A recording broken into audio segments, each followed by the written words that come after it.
Hi, my name is Ali and welcome to my channel. So today I wanted to come and talk about a few things, okay? I wanted to talk about how as a creative person, it's important that you trust in your ideas. And like it's so easy to want to have validation and have people love your work and stuff, and that's okay because I'm literally here, okay? I'm literally here right now.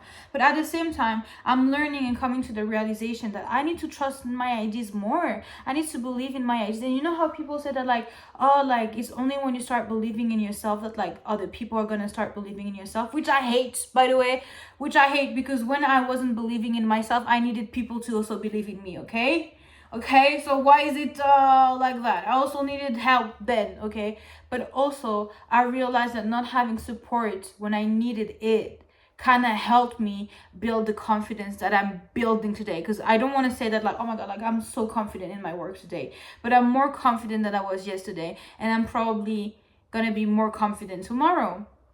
And it's because I didn't have support, and I had to be like, okay, like this is important to me, so how can I start believing in myself, because people are like, oh my god, I believe in myself, but how do you do it? What really helped me was listening to people talk about their experience, watch a lot of interviews about people, and have compassion for myself. Yes, I know it's crazy. I said it. The secret to everything, happiness, everything in life is compassion and self-love. You have to love yourself enough to be like, you know what, I have great ideas. And even if my idea sucks, because let's be real, what if your idea sucks? Then it's okay, because there's always room for improvement. You can always get better. Your work is not set in stone, and your worth is not defined by your quality of work that you do. And it's so hard to separate yourself from that, because like you're gonna post your content, it's not gonna perform well, and it's like great, like I've known it, like my music sucks, nobody likes it. And it's not that maybe people don't like it, it's just that maybe it was not pushed in front of the right people at the right time, or maybe it's the universe wanting you to believe in yourself more. So this is where I'm at, and I wanted to come and share a little story time, because here's what happened. When I started making music, I used to surround myself with a lot of male artists, a lot of rappers, a lot of guys in the industry, because let's not lie, the industry is still male dominated. So I would hang out with a lot of rappers, a lot of guys like that. I would go to the studio with them, and I really trusted and believed in them, okay? So their vision and their opinion mattered to me. So I would then show them my work, which at the time was still very hard for me to show my work, okay? And it still is kind of today, But yeah, so I showed my work to those guys, which first mistake, because here's the thing. You're gonna show your work to someone, but maybe they didn't see the mood board, maybe they don't have the same vision as you. You're gonna show them blue, and they're gonna be like, I actually don't like blue. But for you, blue is like it's a direct reference to like the ocean and something deeper, and then they're just like, yeah, blue is blue, like just change it to orange. And you're like, no, but blue is important, I put blue for a reason. People will not always have the same references as you, and that is okay. But like you're gonna show your work to someone who doesn't have the same vision as you, who doesn't have the mood board. They didn't see the mood board, and they're gonna be like, yeah, like I don't get it. Yes, okay, it's because they didn't get it that they didn't like it, and that's fine. Anyways, back to the story. I show my music to 3 different people, and those 3 different guys have 3 different opinions. One guy is like, oh, you need to change flows more often, which you're a rapper, and that's true about rap. But I'm a singer, and now I know that as a singer, I don't need to change my flow every 5 bars, especially if I'm trying to convey a certain emotion, right? At the time, I didn't know it, or maybe I knew it intuitively, but I didn't trust myself. So if a guy is like, you need to change your flow more often, I'm gonna change my flow more often. So check. I started changing the flow every 5 letters. I put melodies everywhere. Another guy is like, oh, like you need to change the melodies here and do that. And I'm like, okay, let me do this and that. And then another guy says another thing. And then my music sounded like, my song sounded like trash. I lost the emotion that I was trying to convey. I lost the sense of what I liked about the song, and I hated it. And then I started hating myself, because I was like, I don't get it. I make a song on my own, I hate it. I show it to people who I know they're good at what they do, and then they tell me to do some stuff, and then I listen to it again, I fucking hate it more, and now I fucking hate myself because I'm not even capable of fucking making a song when I want to be a fucking singer-songwriter and fucking pop star. Like, what the fuck? Like, what do I do, right? And then it just turns into a spiral. And that's why it's important to believe in your ideas. You know, there's a lot of people, including Pharrell Williams, who are like, you know, like, your ideas are not your own. You're just tapping into this collective consciousness, whoo thing. Like, maybe you don't believe the woohoo stuff. I believe in the whoo stuff. So, leave me alone. But you know, like, your ideas are not your own. You're just connected to like the collective consciousness, mindness, and then you just tap into, like, kind of like you're tapping into a library, and then you get those so like when you have a creative idea, you're being blessed basically, and you need to nurture this, and you have to trust that the divine, that the I'm very serious, but like I feel like the way I'm talking is so unserious, but this is a serious matter, okay? Take me seriously. But yeah, like, you're divine, and the ideas that you have, they're divine as well, and you need to treat them as such. And maybe there's a reason why you were given the idea that you were given. Maybe you woke up one day and you were like, I need to start a novel. Maybe there's a reason why you were blessed with that idea in that moment. Maybe you wake up and you're like, I need to take a poetry class. And maybe there's a reason why you need to do it. And you need to trust those intuition. You need to trust the process, and you need to trust your ideas.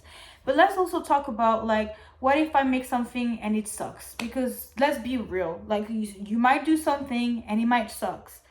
Art is subjective, and you should not consume your art. As a creator, you're not the consumer. When you do something, it doesn't belong to you anymore. It should belong to the people around, and it should be up to them to decipher, do I like it, do I not like it? If they don't like it, it's fine. They just have to, like, you know, let it go and just, like, move on to the next thing. And if someone likes it, then that's good. But you shouldn't be relying on people's validation, whether good or whether bad, you know. I'm saying it, and I'm really trying to practice what I preach, because, you know, I'm still struggling with putting my ideas out there. And for the longest time, I was always, like, scared of showing my music to the world. And even now, I'm still scared, because I'm like, what if people don't like them? And then I think about this interview by Quentin Tarantino, which, by the way, fun fact about me, like, one of my favorite directors is Quentin Tarantino, and my favorite movie is Kill Bill, okay? I just love Beatrice Kiddo. I love how she's a badass, and I love how when life kicks her ass, she comes back and she's like, I'm gonna fight back, okay? By the way, like, don't you think that I give off, what's her name? Jackie Brown vibes there? You know, like, little Jackie Jack. Anyways, Quentin Tarantino was asked, who do you make your movies for? And he said, I don't make my movies for anyone. I make my movies for myself because I like it, and I'm hoping that there's someone as crazy as me out there who's gonna like it. And when I heard that, I was like, mind blown. Which, by the way, is a very simple statement, but at the same time, it's powerful and it's true. And as an artist, you should believe that. You should believe that I was given this idea, and I'm sure there's someone out there who's gonna like it. And even if it's just 1%, or one person, that's enough. That's enough, you know. And also, why would people not like what you do? Why would they not like it? Because the brain goes so easily in the, oh my god, like, what if people don't like it? But what if they do like it? That's a real question. Are you ready to handle your fear of success? That's a question for another day, okay? But you need to trust your ideas. You need to trust that you're capable of doing good work, and you need to allow yourself to also make bad work, you know? I'm in a chapter in my life where it's really important for me to accept that, yes, I'm gonna be cringe. I'm gonna be cringe. There are gonna be moments when I'm gonna be on stage and I'm gonna shit myself. I hope not quite literally, because because that would be really bad. But like, I'm sure there's someone who shot themselves on stage and they survived. You know what I mean? Like, you need to allow yourself to be cringe. You know, it's part of the creative process. It's part of life. It's part of your expression. If you don't allow yourself to be cringe, then are you really experiencing life? You know, the meme, like, I'm cringe but I'm free. Like, honestly, I used to be so judgmental of myself and others, And when I started embracing the cringe in me, when I started being so cringe, that's when I started having fun. And then, like, the more compassion you have to yourself, the less judgmental you become, the more you accept people how they are, and the easier it is to, like, not see things as cringe. Like, when I see someone trying something, I'm like, yeah, that's great, like, period, you're trying. I'm never gonna look at someone trying and think like, oh my god, like, this is so cringe.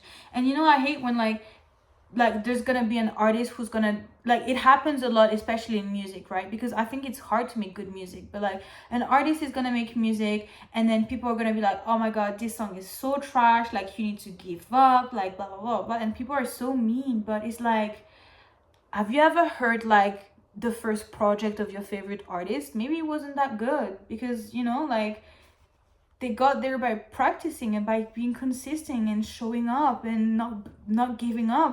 And I think it's very sad that, like, people are gonna judge your work on, like, how it is today, because maybe today it sucks, but maybe tomorrow is gonna be amazing.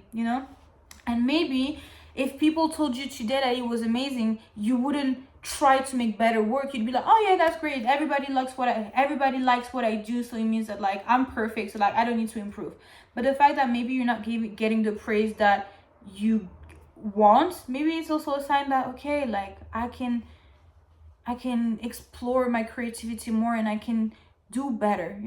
But I'm trying to say do better with a little pinch of salt, because as a recovering perfectionist, I know that the do better can be strong. And like I said in one of my previous videos, sometimes your ideas, you need to let them go, and you need to accept that, okay, like, this does not define myself as a person in this present moment. It's just something that I did, and I'm gonna make so much other stuff.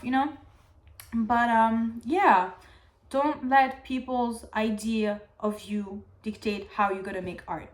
Another little story time about me. So for the really longest time, like, I didn't know what kind of music I wanted to do, which is a lie, by the way, because I feel like a lot of the time, like, we know what we want to do, but we're scared of doing it. And maybe there's something you're like, oh my god, like, I don't know what to do. Maybe you know what you want to do, maybe you're too scared to do it. But anyways, so, like, I hated my music for a really long time. I was like, my music is boring. And to be honest, I don't think that my music was boring. It's just that my music was not representing me as a person. So, like, yes, I was talking about my emotions, and yes, I was doing music, but it wasn't me. I wasn't able to connect with my songs at a deep level, which is so weird because it was still my music, right? So I thought my music was very cringe.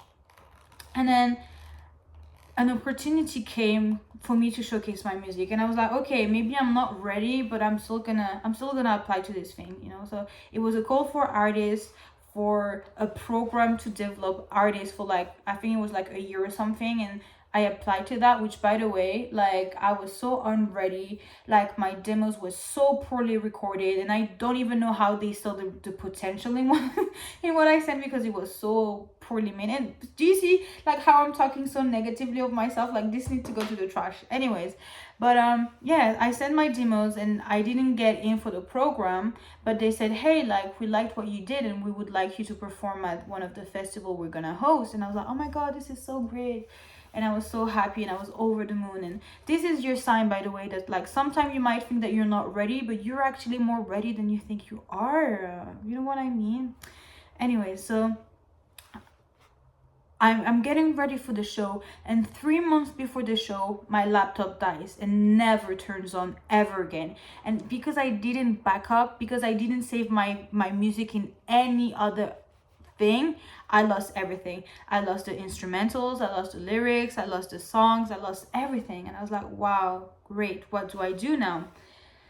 And if something like that happened to me, like, a few years back, I think I would have just given up. I would have been like, yeah, the universe is trying to tell me that this is not for me. I need to I need to find another opportunity. But because it happened at the right time, I was like, okay, like, maybe this is my sign that I need to have fun with my music again. Maybe it's my sign that I need to explore new things, and I need to just be more authentic. So I've always wanted to make pop music, but I was always scared to make pop music because a lot of people think pop music is cringe. A lot of people think the music on the radio is cringe. A lot of people are like, oh my god, like you listen to the radio music, like ew, like you're such a basic girl.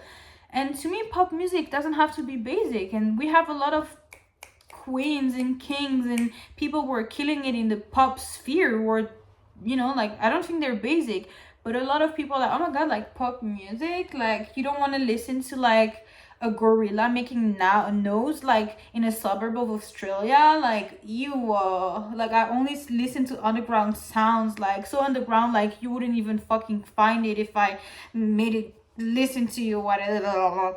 Don't even know how to speak anymore, but like some people are like that. And it can be quite intimidating to be like, hey, I want to make pop music, because I had this like noise, I had this noise in my mind. And also like I'm a black girly, and society tells you you're black, you need to rap and you need to make R&B. You want to do something else? No, no, no, no, no. No, no, no, no, no, no, no. As a black person, you need to rap or make R&B. If not, then we don't want you. That's kind of like how I felt about the music industry. And I didn't felt like I was forced to make R&B music, but I felt like maybe people wouldn't like my music if I wasn't making R&B music. And that's why I felt like my music was so boring, because it wasn't me. It was missing something. It was missing the spice, the magic. It was missing my soul, basically.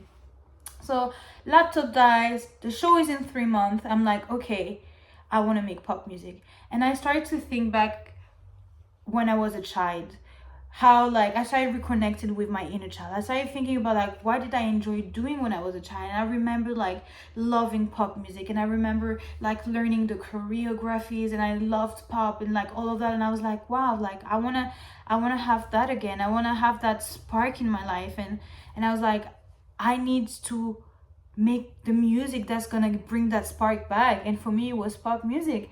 So I made an album of pop music, and I loved it. I loved every second of it. And then I was so scared, because I was like, oh my god, the show is coming up soon. I gave them an R&B project, and I'm gonna be presenting a pop project. Like, how is it gonna go? Like, I was so scared. I was like, oh my, because I basically made music for my inner child. I made music to heal my inner child. So it's very girly, it's very pop, it's very pink, you know? Because when I was younger, I hated pink. I hated like cute stuff like Hello Kitty, because I was like, oh my god, like being a girl, like ew. No, I like blue. I'm a tomboy, you know? So I kind of rejected the soft, you know, childlike nature of things for a really long time. And it's only when I started healing and you know, like allowing my inner child to take more space, that I was like, you know what, I actually love pink. And you know what, like I love Hello Kitty, you know, like I love those kind of things, right? But then to be able to like show it to people and present my songs to people, that was very scary. And so I did the show, and I had an overwhelming positive response. Like people came to me, and by the way, oh my god, like I might get emotional. By the way, I'm a very emotional girl, so like I'm hypersensitive, like really hypersensitive. Like I might get too happy, I might get like really sad. I mean, quite frankly, like I don't get too sad about stuff. So like I usually just get super happy about stuff, which is very good for me. But I mean, I do get sad, but that's not the point. But anyways, so I got like overwhelming response from people, and it arrived at a time where I was doubting myself. I was like, universe, like I've been doing music for so long, and it has just been setbacks after setback after setback, and I've given so much of my time, I've given so much of my energy, and maybe I just need to do something else, and maybe it's not for me. And even like just saying it hurts my spirit, it hurts my soul, because like I don't want to believe that, you know. But I was like struggling so much as an artist, and I'm struggling as an artist. That's the thing. But my mindset shifted, which is good. So but yeah, I was like, universe, like please give me a sign that I'm on the right path, that I'm doing the right thing, because I don't know what else to do. And I remember at the show, like at the end of the show, somebody came to me and they were like, this was amazing, I had so much fun, you look like you were born to do this, and honestly, like this is your sign that you need to not give up, and you need to give it your all, and you need to I can't cry, I did my makeup,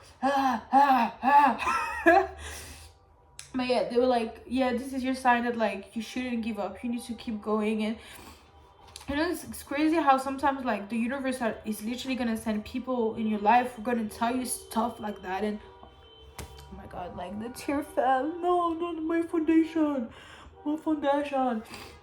But yeah, like it was very overwhelming in a good sense, and I was like, thank you universe, I needed that, I really needed that.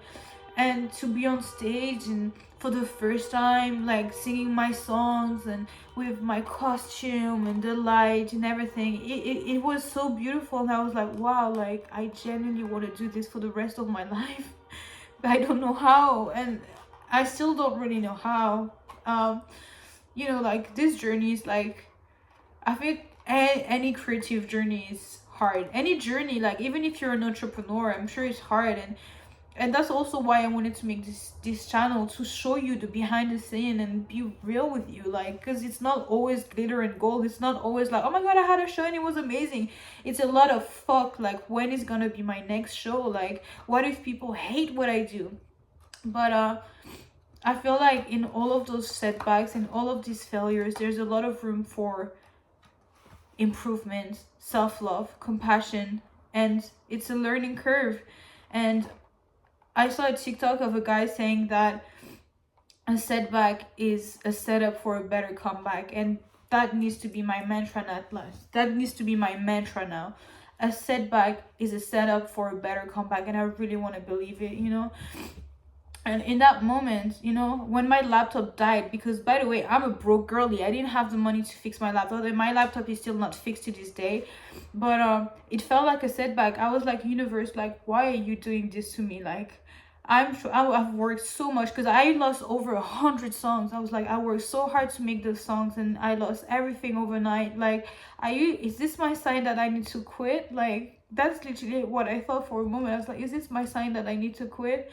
And I was like, but I can't quit, like. And I'm so delusional that even if the universe was giving me sign that it wasn't for me, I would still want to give it a try, because that's how important it is to me.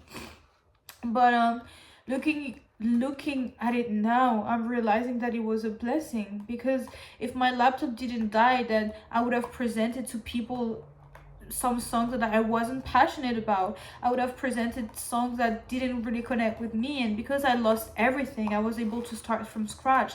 And sometimes there's beauty in losing everything, because you can just flourish and bloom. I don't know if you know that, but like, you know, when there's a fire in nature and everything burns down, I think that the I don't know how to speak, but like, I don't know, like when the fire burns down everything, I've heard that what grows after is gonna be the trees are gonna be stronger, the nature is gonna be brighter, greener, everything's gonna be better. So you might feel like, oh my god, it's horrible that everything burned down, but sometimes like everything burning down is what was needed for the place, because everything's gonna bloom like so much better. And yeah, there's power and beauty in losing everything. And I think that what happened in that moment really led me to realizing that I need to trust in my ideas.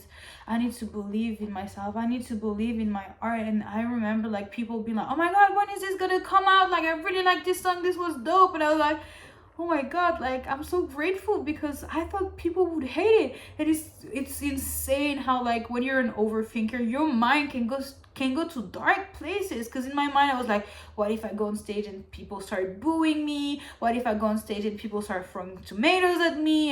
And yeah, what if they do it, you know? What if they do it? I think that whether you receive positive or bad feedback, you should still do what is important for you. You shouldn't let anyone dictate what you want to do. When you're trying to be inspirational, but you can't even like put two words together. But I'm sure you understand what I meant. I'm sure there was a mental connection right there, some telepathy moment, and you're like, girl, maybe the sentence wasn't clear, but I get your message. I hope you do. But yeah, trust your ideas, believe in yourself, And it's okay to have setbacks. It's okay that not everybody is supporting you. It's okay that not everyone is gonna like your stuff. That's also part of the journey. And it's an invitation for you to believe in your stuff more. You know, I read The Artist Way, and they said that perfectionism is the pursuit of everything that's wrong within us. And that couldn't be more true. Like, you when you blah, blah, blah, blah. Wow. Wow. Yeah, sorry, need to take a deep breath.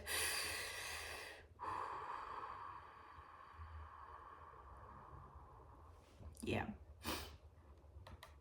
yeah, I forgot what I wanted to say now. um but yeah, I guess we'll never know what I wanted to say, because I think I'm gonna leave it here, because I'm struggling to speak now. I feel like my emotions are kind of like all over the place, and I'm kind of like praying, like, please come back, please come back before I end the video, please come back before I end the video, because uh yeah, perfectionism is the pursuit of everything that's wrong within us, and it couldn't be more true. And I think that, like, when you get negative feedback, you shouldn't look at, like, oh my god, like, this, they were right about me, like, I need to stop that. I think it should be your sign to believe in yourself more. You know, you got negative feedback, okay, I'm gonna believe in my ideas more, because maybe they didn't see the mood board, maybe they don't see the same vision as me, but as long as I see it, that's all that fucking matters. I'm gonna leave it here. I hope that you liked this video. Subscribe, like, comment, do your thing, and create art. I want to see your art as well.